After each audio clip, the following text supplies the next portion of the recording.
Está aqui no Brasil, nesta semana, o Subcomitê de Prevenção à Tortura das Nações Unidas. Esse subcomitê tem mandato para visitar estados que ratificaram o protocolo adicional da Convenção contra a Tortura e vem para constatar a violação aos compromissos internacionais brasileiros cometidos contra os objetivos de prevenção e combate à tortura.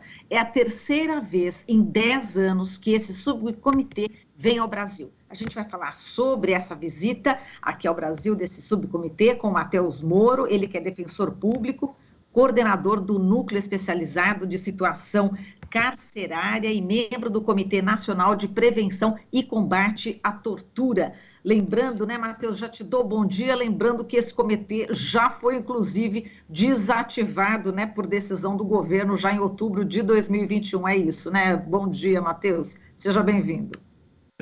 Bom dia, Marilu, sigo à disposição aí para a gente falar um pouco desse tema. Exato. Bom, Matheus, a gente leu aqui um artigo, né, que você escreveu também em parceria, né, com outras colegas, a respeito, né, da visita da ONU aqui ao Brasil para avaliar o combate à tortura, e vocês colocam nesse artigo que o país, o Brasil, é o único entre 91 signatários de protocolo internacional a retroceder na implementação das políticas de combate à tortura em unidades de privação de liberdade. Eu queria que você falasse sobre essa vinda aqui, justamente num momento em que a gente presenciou, enfim, está vendo o que está acontecendo com aquele congolês, o Moise, no Rio de Janeiro. Quer dizer, é um momento muito particular. Ou seja, durante a própria visita da ONU, acho que eles puderam constatar ali, de fato, o que acontece diariamente no Brasil. Essa morte dos jovens negros, não é isso? Perfeito. Quando a gente fala em local de privação de liberdade, Marilu, é importante destacar o seguinte: não se trata só de prisão de adultos ou de local de internação de adolescentes que comete um ato infracional. A gente pode estar falando, por exemplo, de um lugar onde imigrantes ficam, um lugar onde idosos ficam, por exemplo, uma LPI, um local onde um idoso fica, independente de cometer qualquer crime, né? Então, quando a gente fala em privação de liberdade, pode ser um hospital psiquiátrico, um público, pode ser uma comunidade terapêutica, enfim. E o Brasil é um país continental, ele tem vários locais de privação de liberdade, e o que a ONU veio fazer, como você colocou, ela veio a terceira vez, agora ela veio em 2011, 2015 e agora pela terceira vez. No caso, a ANADEP, Associação Nacional dos Defensores Públicos, que eu represento, ela fez um pedido com outras entidades ainda em outubro, pedindo urgência para essa visita. Então, essa visita, no caso, o subcomitê da ONU, ele não vai fazer inspeções dessa vez, infelizmente, né? Digo infelizmente porque ele também já fez isso em outras oportunidades. Mas ele veio basicamente conversar com os três poderes, né, com o Executivo, Legislativo e Judiciário federais, para tentar convencer esses três poderes que o decreto 98/31/19 do presidente Bolsonaro, ele tem a intenção, infelizmente, de acabar com essa política, né? É como se existisse uma política pública de não ter uma política de prevenção e combate à tortura, né? Então a ONU veio aqui para se reunir com os três poderes. Teve uma reunião, inclusive, antes de ontem à noite, com familiares de pessoas presas, entre a sociedade civil, entre elas a ANADEP, por exemplo, né? E nessa conversa foram passados problemas aí que tem, por exemplo, em São Paulo, mas no resto do Brasil. Então, a gente pode citar, por exemplo, durante a pandemia, o atraso nas vacinas, a falta de testes. A gente pega, por exemplo, o estado de Goiás, é um estado onde as famílias não estão conseguindo visitar as pessoas presas aí aproximadamente quase 2 anos por causa da pandemia. Aqui em São Paulo, durante vários meses, as famílias ficaram sem visitar, mas as visitas voltaram em novembro de 2020, então a gente vê aí mais de 1 ano. Claro, havia algumas restrições em relação às visitas que não existem mais em São Paulo, mas essa comparação já mostra o grande problema em relação ao estado de Goiás, por exemplo, né? Então é isso, a ONU veio aqui conversar com esses três poderes para tentar convencer. A gente tem, por exemplo, no Supremo Tribunal Federal, uma DPF, uma ação que contesta esse decreto. A gente tem no Legislativo alguns chamados PDLs, né, que são projetos de decreto legislativo, que esse tipo de ato normativo ele é utilizado quando o presidente ele exorbita o seu poder regulamentar e ele acaba atuando como se fosse o Congresso, né? Então, há uma lei de 2013 no Brasil, também decorrente de um tratado internacional, né? E esse decreto de Jair Bolsonaro, ele, na verdade, em vez de regulamentar e servir para que a lei seja aplicada, ele, na verdade, ele veio esvaziar o conteúdo da lei, né? Infelizmente, não é uma surpresa, né? O presidente foi eleito fazendo ódio aí ao UST, aos torturadores, e, enfim, então, o que infelizmente ele colocou durante a sua vida pública e durante a campanha, ele vem fazendo aí.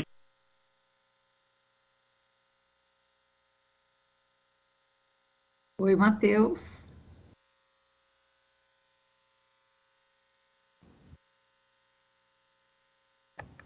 Acho que agora a gente está com Pelo menos eu estou vendo aqui que o Matheus travou aqui a câmera dele. Vamos ver se a gente consegue essa conexão novamente com o Matheus Moro.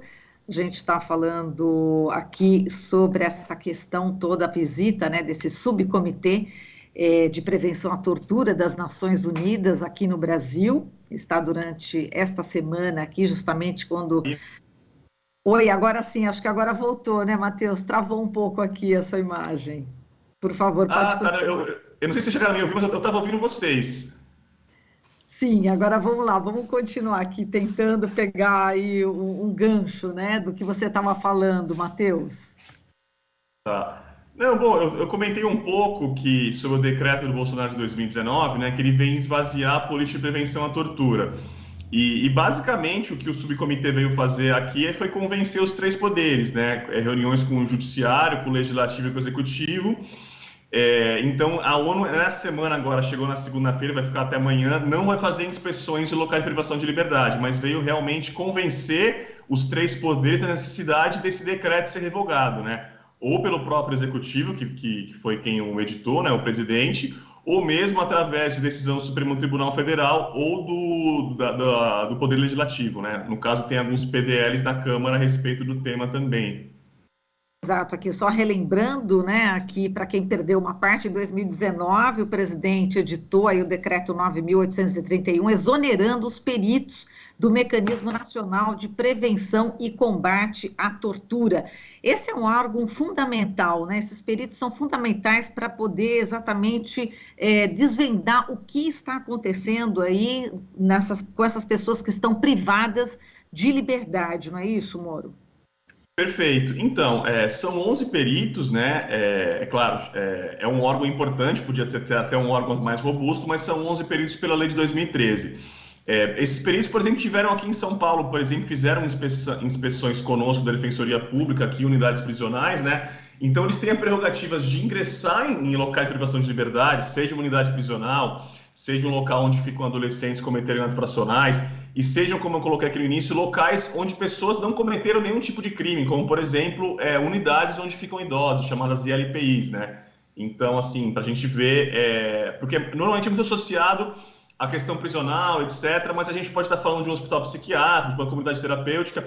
Então, esses peritos, eles têm a atribuição de ingressar nesses locais, avaliar as condições ali, seja vamos dizer, uma tortura clássica, como, por exemplo, agressões, ou mesmo falta de alimentação, superlotação, enfim, várias condições aí que podem não ser classificadas como tortura, mas como um ato desumano ou degradante, né? Então, é um órgão muito importante, né? Um órgão autônomo em relação ao governo, mas é um órgão que faz, enfim, inspeções pelo Brasil inteiro. E também de pegar um gancho com a tua fala inicial, Marilu, além do mecanismo nacional, existe o Comitê Nacional de Prevenção e Combate à Tortura, onde eu, por exemplo, represento a Associação de Defensores. E esse comitê, durante os 10 primeiros meses do governo Bolsonaro, né, ele não atuou. Ele começou a atuar, vamos dizer, lá para outubro, novembro de 2020. E agora, quando acabou o mandato, né, que é um mandato aí que tem parte do governo para a sociedade civil, o mandato acabou no meio do ano passado, o governo ainda não deu posse para as entidades eleitas. Então, ou seja, o comitê, que é um órgão também muito importante, ele está parado aí desde meados de agosto, né, o mandato foi encerrado no início de outubro, e desde lá não teve mais nenhuma reunião. Não que durante o mandato tenha tido um trabalho muito efetivo, né, porque, infelizmente, o Ministério, enfim, Ministério dos Direitos Humanos, da Família e da Mulher, comandado pela ministra Damares, ele sempre foi tentando boicotar essa política, né? Então, por exemplo, reuniões online durante a pandemia, que de repente quando algo ia ser votado que não era do interesse dela, ela simplesmente apertava o botão e acabava com uma reunião. reuniões presenciais também que foram implodidas no ano de 2019. Então, infelizmente, é como se existisse uma política pública federal que atua para que não ocorra a prevenção à tortura, infelizmente, né? Agora, na sua opinião, a visita da ONU, né, desse subcomitê nesta semana, de concreto, o que pode avançar nesse sentido, ou seja, para tentar reverter essa situação, a importância e o peso, né, da ONU? Então, mesmo em 2019, a ONU ela já tinha feito um documento orientando, né, vamos dizer assim, recomendando que esse decreto ele fosse revogado, né? Mas até em conversas também com o próprio SPT, né, o Subcomitê da ONU para a Prevenção de Tortura, eles já vinham dizendo que queriam ter vindo no Brasil muito antes, mas por causa da pandemia, alguns protocolos, enfim, acabaram vindo só agora. Eu sou um pouco cético em relação ao que o próprio executivo, né, que fez o decreto, revogue o próprio decreto, como poderia ser algo muito simples a ser feito. Mas acho que eu tenho um pouco de esperança, enfim, depois das conversas com a ONU, que o legislativo, eventualmente, aprove um decreto legislativo revogando esse decreto, ou que o judiciário dê uma decisão nesse sentido, né? Na reunião que aconteceu na segunda-feira à noite com a sociedade civil, né, ou seja, antes de ontem, houve uma fala da ONU que já teria conversado, né, com algumas autoridades, né, dos 3 poderes aí, e que tentaria estar sensibilizando eles em relação a isso, né? Eu sou um pouco cético, mas quem sabe essa presença da ONU, né, aqui, né, não foi uma reunião online, depois de várias tantas que a gente teve online, mas uma reunião presencial, eles estão em Brasília, que talvez o Legislativo e o Judiciário possam tentar, ou na DPF, no STF, ou através do decreto legislativo dos projetos da Câmara, revocar esse decreto, enfim, e colocar um basta nisso, né? A gente está num ano importante aí no ano eleitoral, mas, enfim, a gente tem que ter esperança e esse subcomitê ele serve realmente para isso, né? Agora, falando da situação carcerária no Brasil, a gente sempre soube, né, que existem presos, tem mais presos que vagas, presos sem condenação. Qual que é o retrato hoje do Brasil em relação ao sistema carcerário, Matheus? Se eu puder fazer um recortezinho aqui de São Paulo, por exemplo, Marilu, eu sou um dos coordenadores aqui do Núcleo Situação Carcerária, né? Desde 2014, o nosso núcleo já fez 256 inspeções, 236 inspeções, e foram 56 durante a pandemia. Existia, inclusive, no início da pandemia, a gente foi um pouco ingênuo, né? A gente achou que, numa pandemia sem precedentes da contemporaneidade, finalmente as pessoas presas iam ser tratadas como pessoas, mas não foi o que aconteceu. Então, todo esse contexto aí bárbaro, que o próprio Supremo Tribunal Federal já classificou como estado de coisa inconstitucional, ele piorou muito durante a pandemia. Então, assim, a gente pode colocar que os familiares, depois de vários meses sem visitas em São Paulo, quando foram visitar seus parentes, viram que eles estavam mais magros, mais desnutridos, porque o Estado ele não fornece materiais de higiene básico, como sabonete, máquina, aparelho de barbear, absorvente íntimo para as mulheres, ele não fornece alimentação de forma adequada e suficiente. Então, vários desses itens eram levados pelas famílias que durante muito tempo não foram levados. A superlotação, para você ter uma ideia, existe um racionamento de água severo em boa parte das unidades prisionais.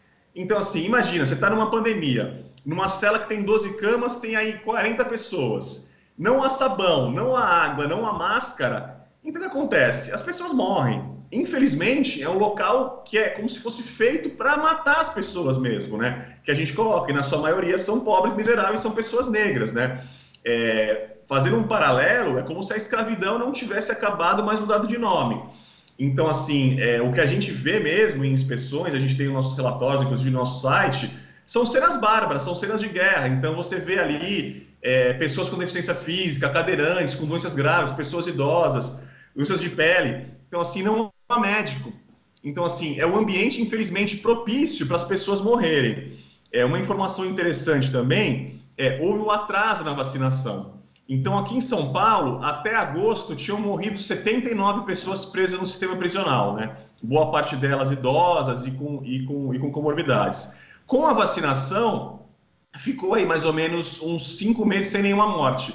E agora, faz mais ou menos uns 15 dias, aconteceu mais uma morte em São Paulo, ou seja, a gente ficou aí, depois da vacinação, que começou em agosto, né? Ou seja, atrasado em relação ao que previa o Plano Nacional, e agora, com essa onda da Ômicron, agora nesse começo do ano, a gente teve mais uma morte, ou seja, mesmo o Executivo tentando trazer uma ideia de que o ambiente carcerário em São Paulo, por exemplo, seria um ambiente que estaria com condições sanitárias adequadas, isso não é verdade. Não é verdade porque a gente entra lá no aprisionamento, a gente conversa com as pessoas, a gente vai nas celas, enfim, nos raios, faz filme, tira foto e mostra que, infelizmente, ali as situações são bárbaras. Agora, Matheus, enfim, as pessoas elas perderam a liberdade, mas não a dignidade, não é isso? Quer dizer, esse é um ponto que a gente precisa sempre relembrar, né? Então, eu acho que quando o Estado ele trata aí pessoas que teriam cometido crime, né? Porque não quer dizer que cometeram, mas foram condenadas, né? Existe toda uma seletividade do direito penal em relação a populações mais vulneráveis, enfim, maioria negros, sem escolaridade. Elas deveriam ser tratadas com dignidade, né? Isso é o que a lei coloca, a gente tem a lei de execução penal, por exemplo, mas na prática não é o que ocorre, né? Então, assim, a gente vive um momento muito complicado, já era complicado, mas com a pandemia ele ficou um momento, uma situação muito mais complicada, né? E eu acho que é isso, né? Quando o Estado ele trata a pessoa presa de uma forma, vamos dizer assim, indigna, uma forma praticamente criminosa, né? Porque as pessoas estão ali morrendo, o Estado ele perde uma superioridade ética que ele deveria ter em relação ao suposto criminoso. Infelizmente é isso, né? O Estado ele se coloca num patamar aí tão criminoso como muito mais como se alguém teria cometido algum crime, né? Exato, e a gente está num país onde o próprio presidente Jair Bolsonaro faz apologia à tortura, né? Isso também acaba prejudicando, enfim, piorando muito a situação, né? É até difícil a gente tentar falar do presidente Bolsonaro, do governo federal, assim, até para tentar buscar alguns adjetivos que qualifiquem isso, né? A palavra tem muito poder e, como eu coloquei aqui, infelizmente ele foi eleito falando sobre a ditadura, falando sobre USTA, falando sobre os torturadores, né? Então, assim, não é nenhuma surpresa, vamos dizer assim, para a gente que estuda o tema, que trabalha na área, a dificuldade em prevenir e combater a tortura numa época como agora, né? Não que nos governos anteriores, enfim, mesmo pós-Constituição Democrática de 88 tenha sido fácil, mas eu acho que nunca foi tão difícil no Brasil a gente debater esse tema e mostrar para a sociedade em geral que acho que um patamar civilizatório mínimo é isso, né? Tratar as pessoas com dignidade, enfim, é o que a legislação prevê, que a Constituição prevê, né?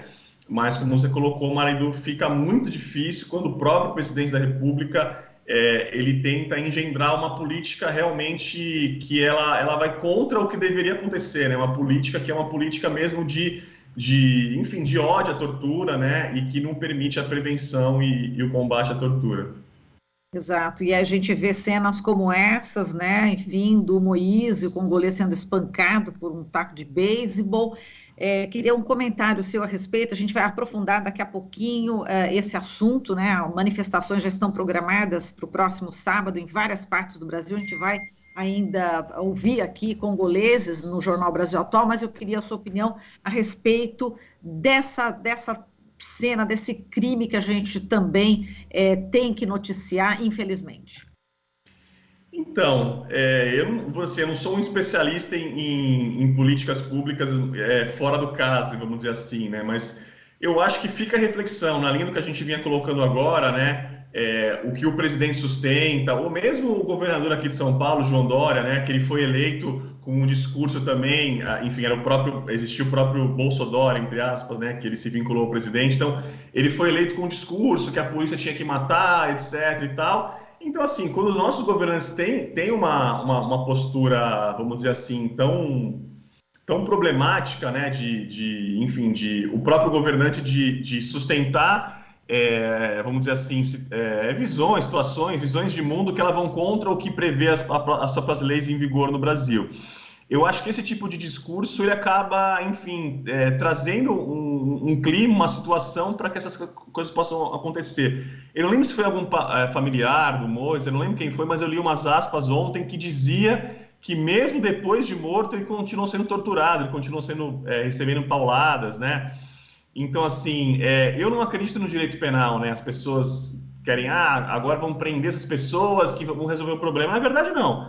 As pessoas que cometeram crime, elas têm que aí sofrer as consequências legais, mas eu não acho que o direito penal é um meio de solução de conflitos, né?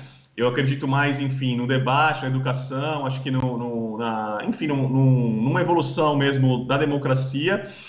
Agora, não dá para negar que se a gente vivesse num país ou mesmo num estado como o Rio de Janeiro, né, em que as leis fossem aplicadas, que houvesse mais justiça, moradia, educação a todos, a gente teria isso, né? Num estado que, infelizmente, aí, ele é tomado aí pelas milícias, né? Eu acho que fica muito difícil a gente querer, num caso concreto desse, colocar a culpa disso, vamos dizer assim, responsabilizar individualmente aquelas 5 pessoas.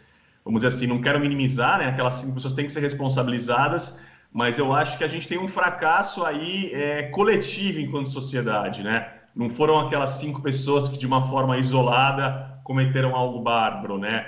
Então aí, igual quando a gente fala aqui quando um policial mata um inocente, alguém na quebrada ali, naquele gatilho ali tem todo um discurso envolvido pela sociedade, eu colocaria a mesma coisa, né? Então, naquelas pauladas aí que aquele jovem recebeu, eu acho que tinha muito mais do que aquelas 5 pessoas ali, mas todo um discurso que legitima o racismo estrutural, que legitima uma visão ainda de um país oligárquico, um país escravocrata, enfim. É lamentável, né? A gente, sociedade do espetáculo, a gente vê aquelas imagens, né? E eu não sei ali se pessoas passavam, parece que tem informações que próprio guardas municipais, enfim, não quiseram dar algum tipo de ajuda, né? Enfim, é isso, né? Infelizmente, a carne mais barata ainda aqui no Brasil é a carne negra. E com essa frase a gente encerra aqui a entrevista com você, Matheus. Muitíssimo obrigada, né, por essa entrevista tão forte, tão contundente. Muitíssimo obrigada e até uma próxima oportunidade. Quem sabe, né, a gente torce para que essa realidade, né, que você expôs aqui para a gente mude. Vamos torcer, quem sabe neste ano, né, ano de eleições, a gente consiga dar um passo, né, à frente para que realmente a gente consiga, né, manter essa dignidade a todas essas pessoas que você acabou, de alguma forma, falando aqui na nossa entrevista. Muitíssimo obrigada, viu, Matheus? Forte abraço para você. Valeu, sigo à disposição. Um abraço. Até mais. Falamos aqui com o Matheus Moro, defensor público, coordenador do Núcleo Especializado de Situação Carcerária e membro do Comitê Nacional de Prevenção e Combate à Tortura, que está desativado. Você está ouvindo Jornal Brasil Atual. As notícias que os outros não dão.